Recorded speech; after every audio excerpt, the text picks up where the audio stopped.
Hello friends, आज हम करेंगे जीके के महत्वपूर्ण प्रश्नों को हल और इन प्रश्नों के अभ्यास के माध्यम से आप अपनी किसी भी परीक्षा की तैयारी को बेहतर कर सकते हो। यहाँ पर जो आपको जीके के प्रश्न हल करवाए जा रहे हैं ये एसएससी जीडी एग्ज़ाम 2022 में पूछे गए प्रश्न हैं। अगर आप एसएससी जीडी एग्ज़ाम की तैयारी कर रहे हो तो आपके लिए ज़रूरी होता है कि आपको गत वर्षों में जो परीक्षाओं में पूछे गए प्रश्न हैं उन प्रश्नों का अभ्यास करना चाहिए। और अगर आप किसी और परीक्षा की भी तैयारी कर रहे हो तो भी आप जीके के प्रश्नों को तो कर ही सकते हो, क्योंकि जीके के प्रश्न जितने अधिक आप करोगे उतनी ही बेहतर आपकी तैयारी होगी। तो आइए अब हम शुरू करते हैं आज का क्वेश्चन नंबर 1। तो यहाँ पर क्वेश्चन नंबर 1 में पूछा गया है, प्लास्टर ऑफ पेरिस का रासायनिक नाम क्या है। क्वेश्चन है प्लास्टर ऑफ पेरिस का रासायनिक नाम क्या है। यहाँ पर ऑप्शन दिए हुए हैं। ऑप्शन 1 में लिखा हुआ है कैल्शियम हाइपोक्लोराइड। ऑप्शन 2 यहाँ पर है कैल्शियम कार्बोनेट। ऑप्शन 3 है कैल्शियम ऑक्साइड। यहाँ पर ऑप्शन 4 में दिया हुआ है कैल्शियम सल्फेट हेमीहाइड्रेट। तो प्लास्टर ऑफ पेरिस का रासायनिक नाम पूछा गया है, तो रासायनिक नाम यहाँ पर होगा ऑप्शन 4 में लिखा हुआ है कैल्शियम सल्फेट हेमीहाइड्रेट। ये आंसर यहाँ पर सही होगा। और आपको रासायनिक सूत्र भी पता होना चाहिए। ये तो रासायनिक नाम है प्लास्टर ऑफ पेरिस का कैल्शियम सल्फेट हेमीहाइड्रेट, लेकिन इसका रासायनिक सूत्र क्या होता है आप ध्यान दीजिए। रासायनिक सूत्र होता है CaSO4.12H2O। तो आपको यहाँ पर रासायनिक सूत्र भी ध्यान में रखना चाहिए। अब हम बढ़ते हैं अगले प्रश्न की ओर। अगला प्रश्न है यहाँ पर क्वेश्चन नंबर 2। प्रश्न में पूछा गया है, क्वेश्चन नंबर 2 यहाँ पर दिया हुआ है राष्ट्रीय आय की गणना में रिक्तिस्थान वर्ष, कोष्टक में लिखा हुआ है वर्षों की समय अवधि को ध्यान में रखा जाता है।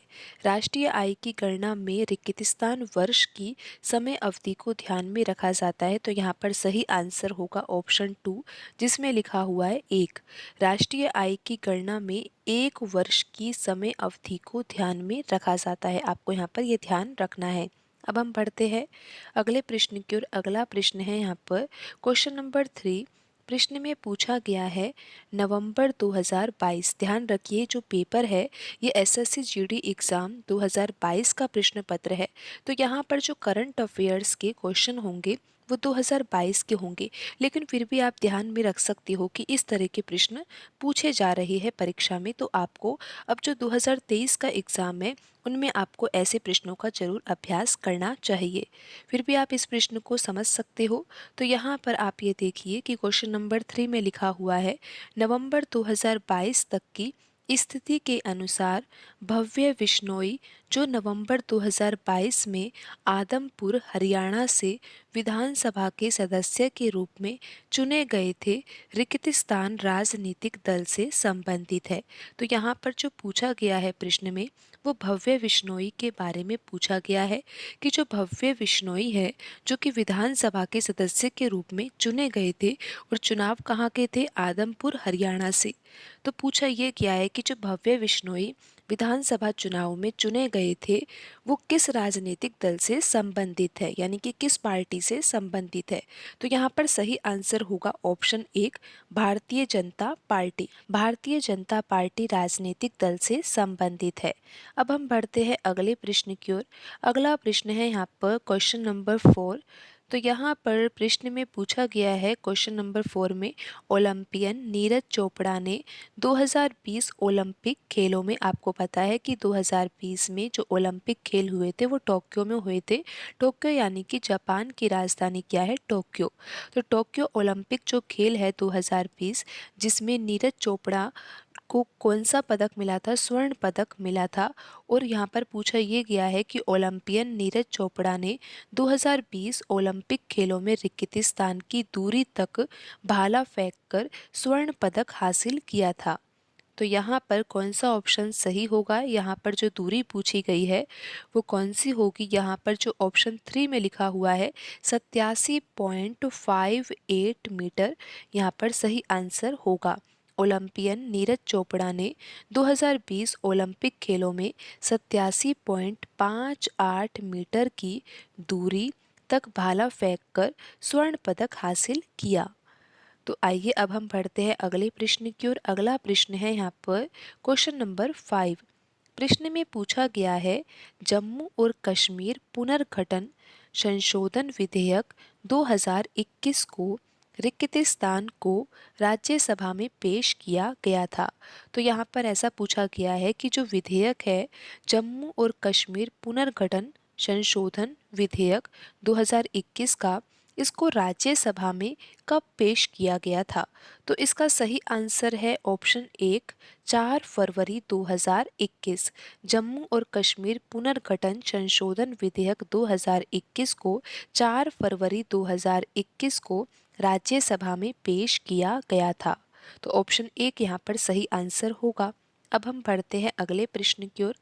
अगला प्रश्न है क्वेश्चन नंबर 6। आप देख सकते हो करंट अफेयर्स से संबंधित है, क्योंकि जो ये पेपर है वो 2022 का है।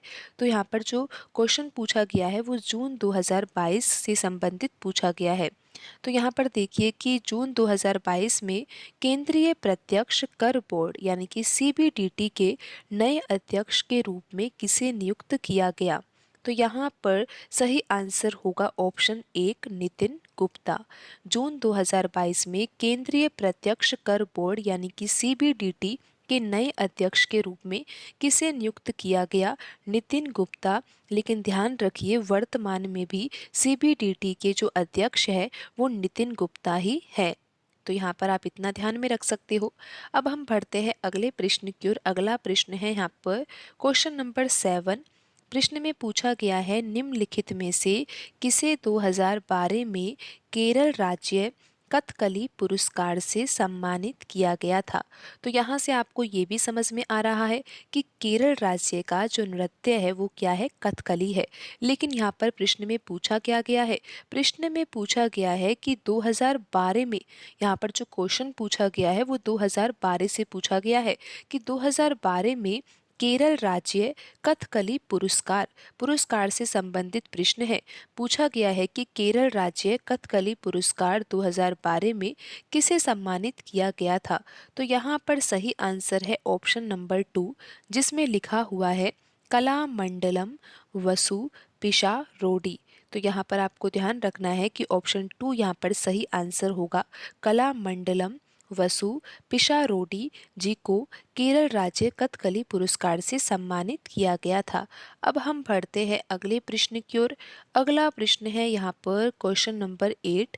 प्रश्न में पूछा गया है, हिस्ट्री से संबंधित प्रश्न है ये।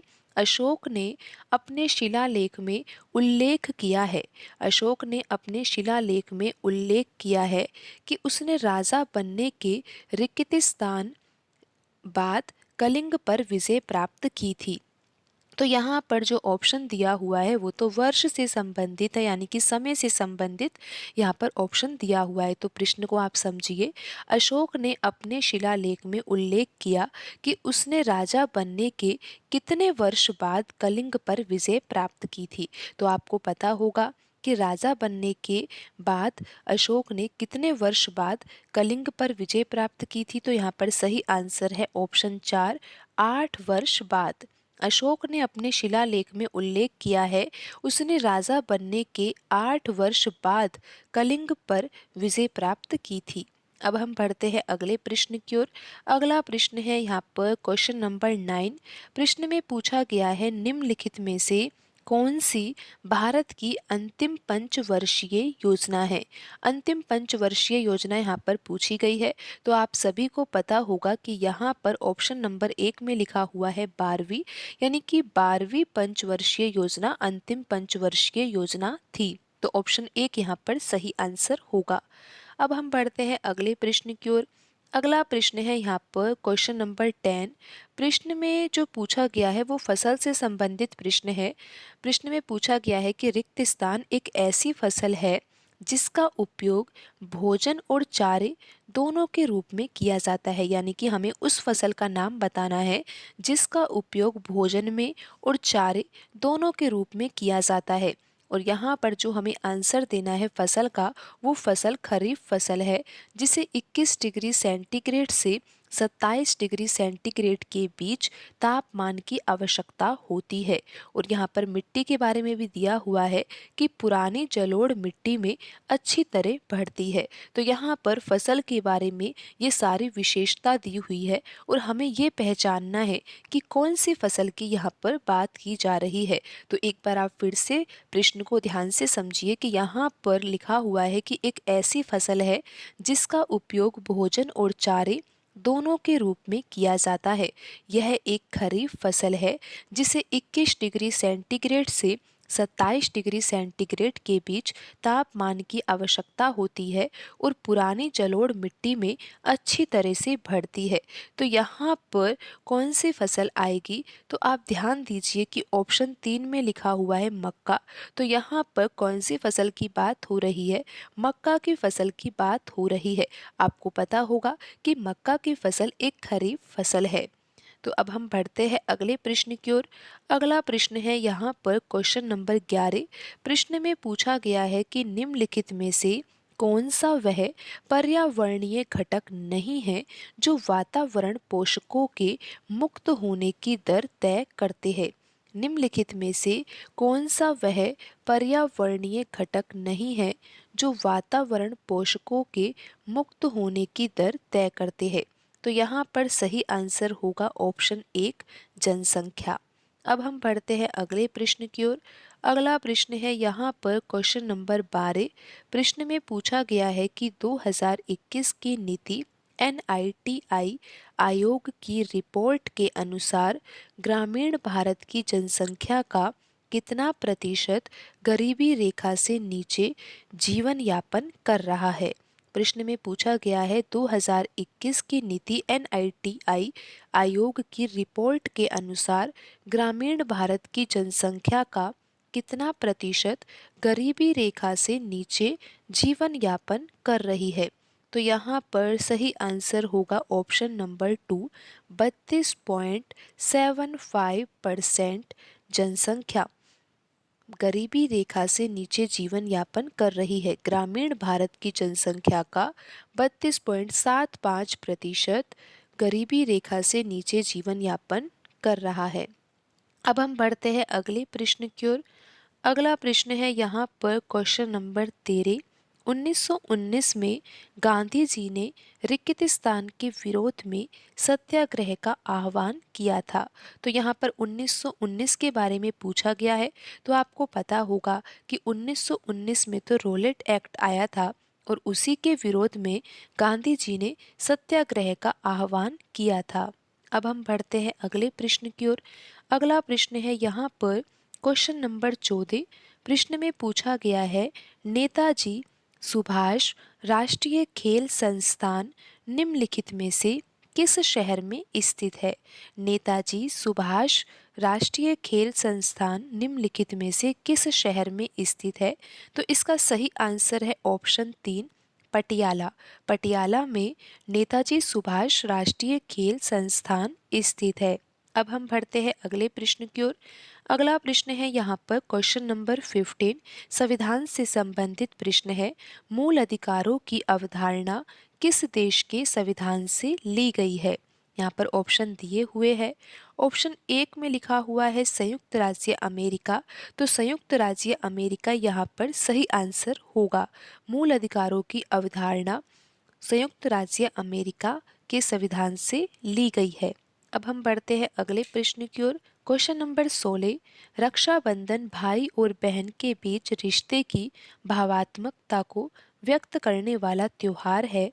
2022 में यह रिक्तिस्तान के महीने में मनाया गया। तो यहाँ पर पूछा गया है कि 2022 में रक्षाबंधन का त्योहार किस महीने में मनाया गया। तो इसका सही आंसर होगा ऑप्शन 2 अगस्त। लेकिन ध्यान दीजिए कि इस तरह के प्रश्न भी परीक्षा में पूछे गए हैं। ये त्योहार से संबंधित प्रश्न है, लेकिन ऐसा पूछा गया है कि 2022 में, क्योंकि ये जो पेपर है वो 2022 का है और इसीलिए ही पूछा गया है कि यहाँ पर रक्षाबंधन का त्योहार 2022 में किस माह में मनाया गया। तो यहाँ पर ऑप्शन 2 सही आंसर होगा। अगस्त माह में रक्षाबंधन का त्योहार मनाया गया और मोस्टली रक्षाबंधन का त्योहार तो अगस्त माह में ही मनाया जाता है। अब हम बढ़ते हैं अगले प्रश्न की ओर। अगला प्रश्न है क्वेश्चन नंबर 17। प्रश्न में पूछा गया है कि रिक्त स्थान खुदरा विक्रेताओं के लिए गोदाम में स्टॉक रखते हैं ताकि खुदरा विक्रेताओं को जब भी उनकी आवश्यकता हो उन्हें सामान उपलब्ध कराया जा सके। तो यहाँ पर रिक्त स्थान के स्थान पर कौन सा ऑप्शन यहाँ पर सही होगा? ऑप्शन एक यहाँ पर सही होगा। आप ध्यान दीजिए कि यहाँ पर हम लाइन को पूरा करके देखते हैं। अगर रिक्त स्थान के स्थान पर हम लिख दे थोक विक्रेता, तो हम ऐसा बोलेंगे, थोक विक्रेता खुदरा विक्रेताओं के लिए गोदाम में स्टॉक रखते हैं। आप समझिए, थोक विक्रेता खुदरा विक्रेताओं के लिए गोदाम में स्टॉक रखते हैं ताकि खुदरा विक्रेताओं को जब भी उनकी आवश्यकता हो उन्हें सामान उपलब्ध कराया जा सके। तो यहाँ पर ऑप्शन एक सही आंसर होगा। अब हम बढ़ते हैं अगले प्रश्न की ओर। अगला प्रश्न है यहाँ पर क्वेश्चन नंबर 18।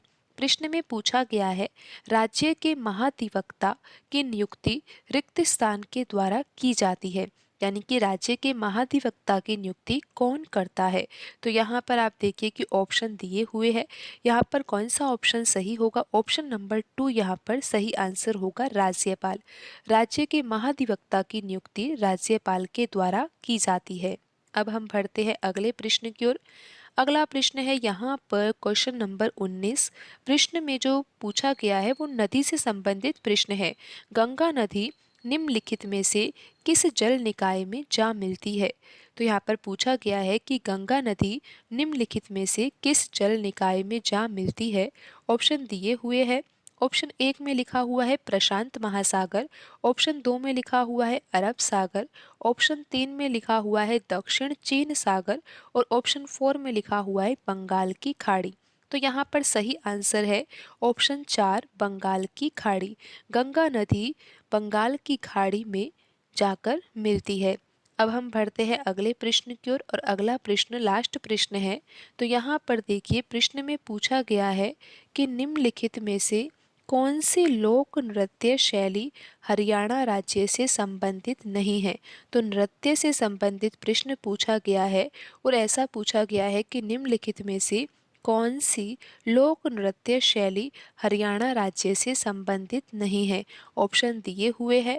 तो यहाँ पर कौन सा ऑप्शन सही होगा? ऑप्शन एक में लिखा हुआ है रऊफ, तो यहाँ पर ऑप्शन एक सही आंसर होगा। रऊफ लोक नृत्य शैली हरियाणा राज्य से संबंधित नहीं है। तो आज की वीडियो में इतना ही। मिलते हैं अगली वीडियो में। धन्यवाद।